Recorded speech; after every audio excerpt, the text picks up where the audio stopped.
Hello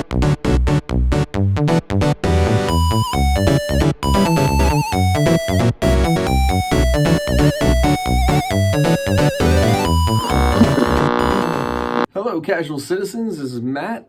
Making a quick little video to kind of show my office. This is not scripted at all. I have no idea exactly what I'm going to show, but I figured it's always neat to see how other creators design their spaces or how they do their workflows.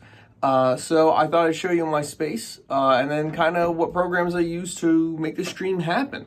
So hopefully it goes all right. I hope you enjoy.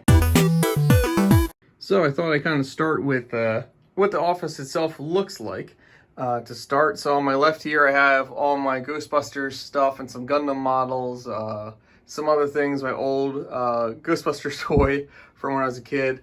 And I think you guys may have remembered there in the background is the intro 3D model that I made that I use for all the intros for the channel, as well as the Hasbro toy that my father-in-law got for me with my face on it, which is super cool. Above my desk, I have my Hy-Vee shield that I've always wanted to do, so that's pretty cool. And then I have some Star Wars stuff, obviously some models I need to make yet. And then all the way on the other side here, I have a couple of other things. This is the TV that Dan and I used to do all of our recordings on, as well as this is kind of where I keep my game consoles down here on the right for when I play. I have my Proton Pack, yeah, I can talk, over here, as well as some of my records and my X-Wing helmet, a Rebel Pilot helmet, and some of the things I use to help record store back here as well. Typically when I stream, I have a light source here. I need to get one for above my desk, and I have a light source here. That's what these little guys are. So when I turn it on, it's gonna get real bright. That shines pretty bright. And you can see here, I have a green screen. And this kind of goes on the shelving that I have here. This goes up to the attic in my basement. Where I keep my Ghostbuster uniform. But I have a PVC pipe that goes all the way along to the top here, and then I have, you can see it's in the corner currently, but that comes all the way across in the ceiling, and I have it, and I mount it to this part of my game stand. That way I have a complete green screen in the background, and I don't have to worry about moving around or, you know, crop the windows.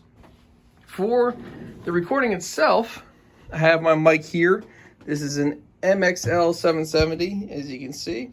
I have a pop filter in front of it, and I just have this attached to my desk. I have a kind of this writing spot on my desk. Look at all that cat fur, it's great. So that's attached here. The mic itself, I'm gonna sit down here, is attached to this guy, which I got originally when Dan and I were doing recordings together, so each of us would have a mic input. It's an XML mic type. This unit, basically I'm using just channel 3, which is this one here, and that then gets plugged into my PC over here. You can see where I have my giant PC. It is pretty tall. And then from there I have the monitors themselves that I use, as well as the webcam that's sitting up here. Originally, I was going to try to use the Kinect, as you can see I have sitting up there, but I haven't been able to get that to work yet. So, this is the PC itself setup I have. Let me get these actually a little closer. I have my Stream Deck, and I have a PC panel. So how does this all work together? Well, when I start a stream, let me go back to my menu here. I have my Stream Deck set up so that I can hit Start Tibble, which is very important. And that opens up these windows here. I have Microsoft Edge. I use speechchat.org, and I have it set up so that only Tybalt is, when he types in the chat, if you will, it picks up here. I then have my Python script, which, if you're ever curious, if I open that with, let's open that with Notepad. This is actually what's running Tybalt. All this code written by Metalis. or Metal Gear SGS. I forget exactly what his name is. I apologize. And technically another Python script is running in the background as well to make Tybalt work. So let's go ahead and close that.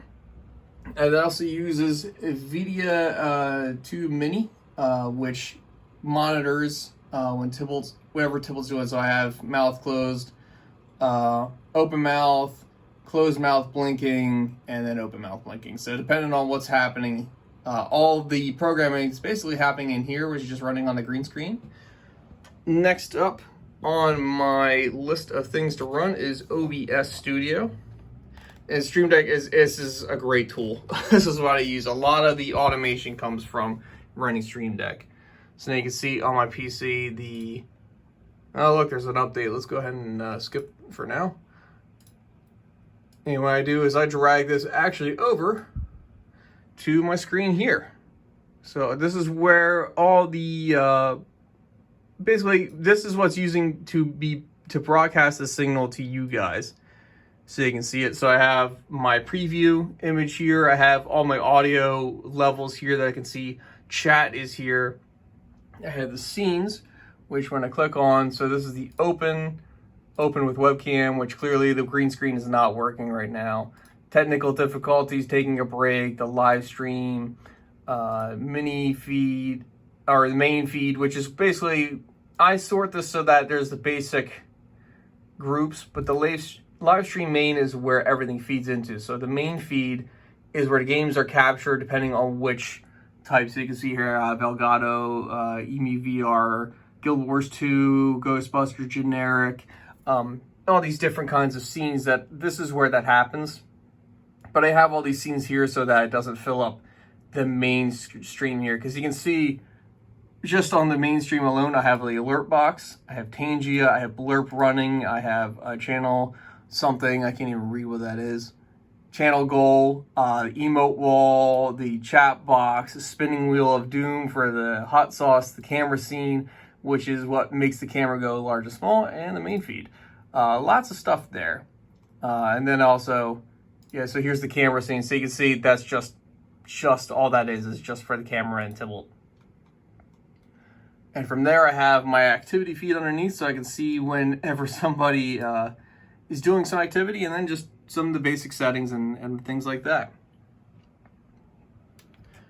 I also have a button here for, this is just to open up the Twitch window for streaming. Snaz is what I use to do the countdown. It's an app. So you can see here, if I click on Chronos and I say start, it starts a live countdown here. And that's actually displayed on the open window. So that's how I run the camera. As far as everything else, I also have voice mod. And voice mod is what I use to modulate the voices. I press this button to open up the intro music window, which right now here is music for Casual Respawn, all the stuff I use. So like, whoops, that just expanded to the whole page. It's not what I wanted to do. There you go. So you can see here's like the different music. So for example, I can play this. And I use a combination of, this is my main music dial. So this is just for me. That's my monitor level. And then this is actually where I adjust the audio. So you can see voice mods opened up. So this is where all the voice mod things happen. But on the background, those are the basic like apps that are running besides the game itself, which would be displayed on the main monitor here. The other thing I'm running in the background, and this is kind of the audio portion, is I'm running Voicemeeter Potato. And I'm also using PC Panel, which is running in the background as well. So that's, this panel is this thing. So what this does is, let's say, if I want to turn down the music, I could go in here and I could pull down the level. But instead, I can just pull on the 4 here. and that turns that down. Similarly, I can use this. This is my mic input. This is what I use for all my games. Sorry, you guys can't actually see that. This is my mic. This is all my games. I get routed through this output. This is supposed to be for Discord, although it hasn't really worked that well. This is the level for Blurp and Tangias. This is that knob here. I use this knob for Tybalt. So he's running on Edge. So you can see here I have that it's running on cable C output. The video game capture is cable B. Spotify is running. There's all these digital inputs. Let me turn down the music. So I actually use another program called Ear Trumpet. And you can see here, Ear Trumpet has every app that's currently running. Let me actually make sure I don't turn anything down. So it has all the settings here. So basically, I can have it so that Edge is running through one of 5 inputs. There's the VB audio, there's A, B, C, and D. So I have Tybalt running through digital audio C. All the games are running through B. The Spotify and Firefox, which you use for music, are running on VB. Microphone is running on another thing. And then desktop stuff is being on Voicemeeter Vow. So there's actually, I guess, like 6 or 7 digital audio inputs. That's why whenever Windows makes an update, it is a pain in the ass to reconnect everything. But that being said, all those then, between my mic, all of my mic inputs go through Voicemeeter aux. They come through the end of Voicemeeter aux. Everything else comes through Voicemeeter Vow. That translates over here to the audio mixer to where mic aux 2 is all the other sounds. Game, music, everything comes through that. My mic and Discord people come through mic auxiliary.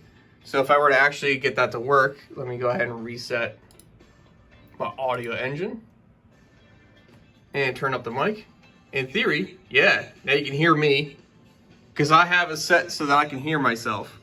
I don't know if it'll pick up on this on the iPhone mic, but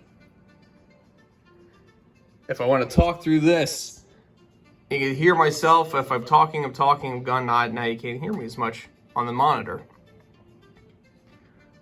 So that's how I actually set up everything. Then when I'm streaming, I press this button to go live, which I'm going to do right now.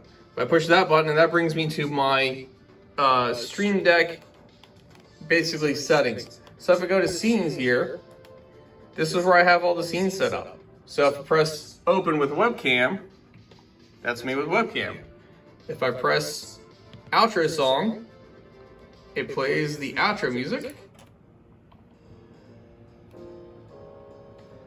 And I can press then the close window to get to the close scene. So I don't have to physically like control alt out of whatever game I'm playing. I can do everything I need to. I can pilot it through this. Here's the main live feed, which of course don't have any games on. But then from there, I have it set up so I can, well, you know, let's turn that audio music off. There we go. If I go back out, I have technical problems, is a quick scene capture that I can do here. I have my quick zoom button, so when I press that blows up. And same thing with slow zoom. I have these two to turn off my webcam and Tybalt's cam, which shuts off that from being visible. I have, what else? I have the censor button, if I want to swear but not actually. These other buttons are just kind of like, this is what I push to push ads. I can actually see what the ad timer is up top here on OBS. That's what I use to see what the timing is. So that'll initiate an ad quicker. And if I want, this arrow button currently is set up for all the different quick options I have for my mic. So if I press the, let's just say the narrator button, now you can hear me both normal and narrator. Yeah. and then I have to press no mod to turn that back off. And then from there, once I'm done recording the stream, I use a program. I go back to my edit. I have all these things basically set up depending on what I need. I used to use Levelator for my audio leveling app once I got finished doing things in Audacity. But now I just use basically HitFilm and Adobe Photoshop CS5. HitFilm is a free video editing software that I use for pretty much everything. So let's just say I open this stream, and it's going to take a second to open that up. And you can see here I have my intro, the intro, the outro, and then the actual stream. So from here you can see this is where the stream is. I really don't do a lot of editing. Oh, you can see Joe there in the background, Mr. Carrasco. And it looks like a stone in the front for whenever I did this. But I use this to edit the video length. Now it's still conforming the audio, so it's gonna be a but I can use this to do the intro. Well, it really just doesn't want to play. That's all right.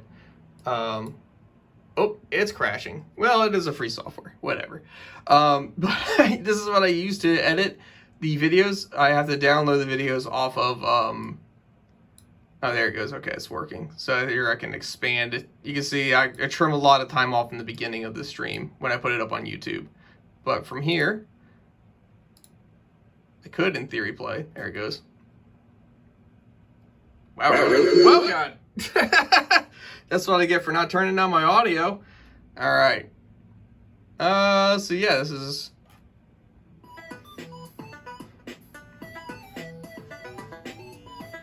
So I had that all pre-created with using HitFilm.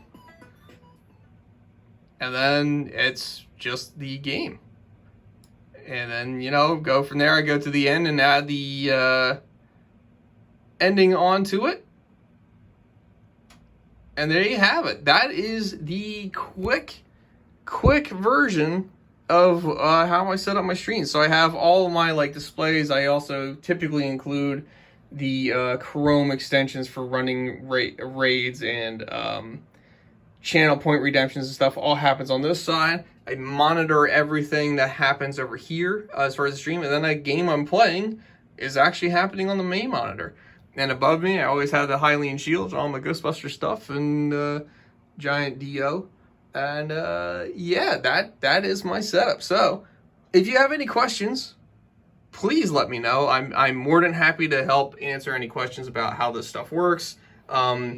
Everything here, this was a $100 part. This is, I think, a $120 part. So this is a much cheaper way to stream without having to spend like $500 on a mixer. It's a little bit more work to set up, but I think it's really cool. So until next time, casual citizens, be kind to yourselves and to each other, and I'll see you on the next recording. Goodbye.